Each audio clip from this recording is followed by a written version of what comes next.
I'm just gonna let it roll. What's up, dudes? It's been a little while. How's it going? Is this thing on? Is that thing on? Is that thing focused? I've finally stopped using this thing enough to make a video about it. Off the bat, just to let you know, I love this thing. This is the CM-15 condenser microphone by Teenage Engineering. And wow, what a piece of engineering it is, actually. Mid-2022, Teenage Engineering comes out with this, the OP1 Field, and I jumped on it because at that time I was getting into and trying to get better at sampling and beat making. That didn't turn out so well. I have the most respect for beat makers and people who are good at sampling. It just doesn't come naturally to me. The OP1 Field has a little microphone on it, and I started to sample my guitar, my bass rig with the amp. I started miking everything. It's sort of based on older, like 4-track tape recording, which is how I started. But the thing is that this little microphone in here, it shocked me on how good it could possibly be. I made the pop filter for it. You can really like sing into it and get into it without blowing the signal up. So they released the OP1 Field and then hint at other releases under the same lineup. The whole thing was based on portability. And then they came out with a condenser microphone, which confused the shit out of me because a condenser microphone is the most sensitive microphone I think that you can get in audio production, right? You need a controlled space, you need soundproof room, you need silence. I mean, you can hear a dog fart for like 6 months from now. They're really super sensitive. So when I saw it, I was like, yeah, I have a condenser mic. As a matter of fact, this is my condenser microphone, which is the Rode NTK. This has been my workhorse for the better part of the last 20 years. It's done everything for me. I've used it on all my vocals. I've used it on my guitars, my just percussion, shaker stuff, whatever it is, this thing has been able to pull it off. But it's huge. They are different. This is a valve condenser microphone, which means it has a tube in it, and that's how it amplifies the sound that comes through the capsule. The solid state uses transistors, I think, to amplify the sound. And the main difference is tone, which most people can't hear. Do you hear the difference in the tone of this microphone? Of these microphones? What about this other microphone? Do you hear the tone? Help me bring it home. Now we can't hear anything but tones, 'cause of all these clones testing microphones. But I guess like the valve one is a little more well-rounded, textured, and warmer, whereas a solid state mic is going to be more crisp and clear. I mean, I would just use mixing at that point. Then what's the difference? Unless there's breakup, unless there's like distortion, like natural distortion that comes from a tube as opposed to digital distortion, that there's no arguing with. But it's a microphone and you're going for clarity. Colder or warmer, I'll just mix it to be whatever I want it to be. So I wrote the microphone off. There was no reason for me to get it. I had a condenser microphone, but more importantly, I had the field mic. And then like 6 months later, I get an email from Teenage Engineering saying, hey, we want to send you this microphone in exchange for a review. As long as you stay away from any negative feedback, you know, we'd be happy. I'm just kidding. They have no idea I exist. This is a pure labor of love. But 6 months later, I got an email from TE saying it's in stock. So I go onto YouTube and I find nothing. I think the natural curiosity is how this thing stands up to other condenser microphones, but you know, I'm not going to put this thing up against a Sennheiser or a Neumann or a Schwarzenegger or whatever. This is what I'm surprised at. I gotta know. I have to know if this will stand up to that. It's gonna be better considering it's Teenage Engineering and they're coming out with a condenser microphone. I would assume that they're gonna just knock it out of the park.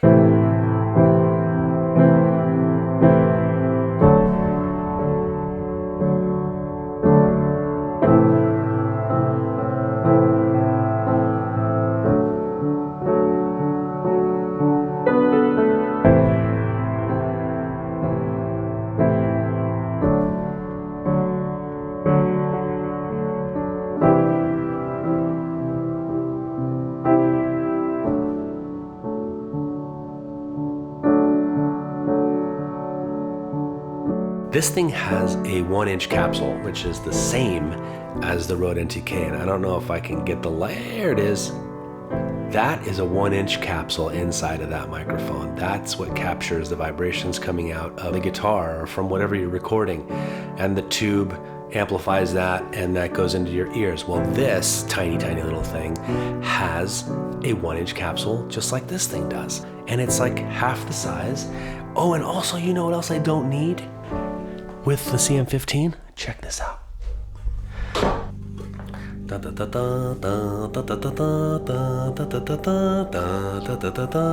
This thing is the power supply for my Rode NTK. I ain't taking this to my living room. I'm not taking this to the backyard. Those days are over, bro. This thing has a shock mount inside of it, so you can just hold it in your hand and talk into it, which is what I find myself doing with my modular synth stuff.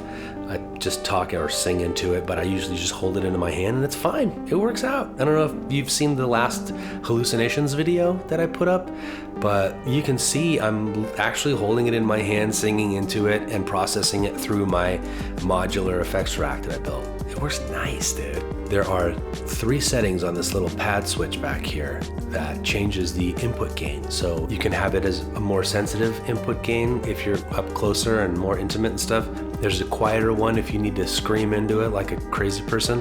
And then there's also a -8 dB pad that you can access through the computer.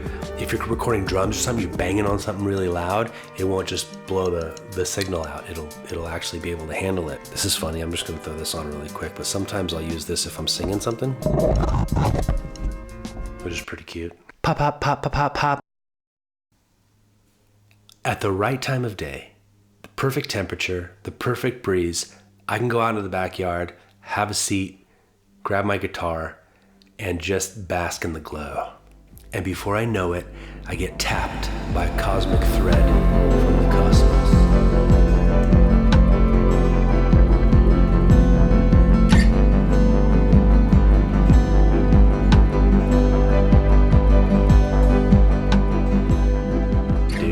Together verses and choruses. I'm running through every possible chord variation, and I'm throwing things together. I'm trying this, I'm throwing that, I'm trying that, I'm throwing that, but I'm in a flow. I'm in a meditative state. I'm gone. I'm not there. I'm making jams, dude. And then at one point I realized, okay, I fleshed it out, and it's time to put it down because I need to prove that this happened. The issue comes in though between the point of conception and the point of recording. Between those 2 points, so much happens. You have to put the guitar down, get up, and like wake up and disappear out of that, wherever you were. You go into your studio or whatever it is. It's never set up the way that you want it because that's an impossible task. You start hooking things up, maybe cables, getting your computer loaded up, setting up your synthesizer, setting up your guitar, tuning your guitar, whatever it is. There are 1,000,001 steps, both mentally and physically, when you walk into your office or studio, and each one of those steps takes you further and further and further away from the point of conception of that thing. There's magic in that moment of creating and the process of everything unfolding that you can't take with you. I'll give you a good example. So the other day I'm scrolling through Instagram and I come across this post of a very talented musician who's playing a song at the bottom of a set of stairs, and it's just him and an acoustic, and it's super intimate and painful and so beautiful. A couple days later, I'm scrolling again and I see that he has now posted a video of him recording it with a friend in a studio, and you're watching and listening to the recording session. And all I could think of was, it's gone. If I had only heard that studio rendition of it, maybe that would have been the one.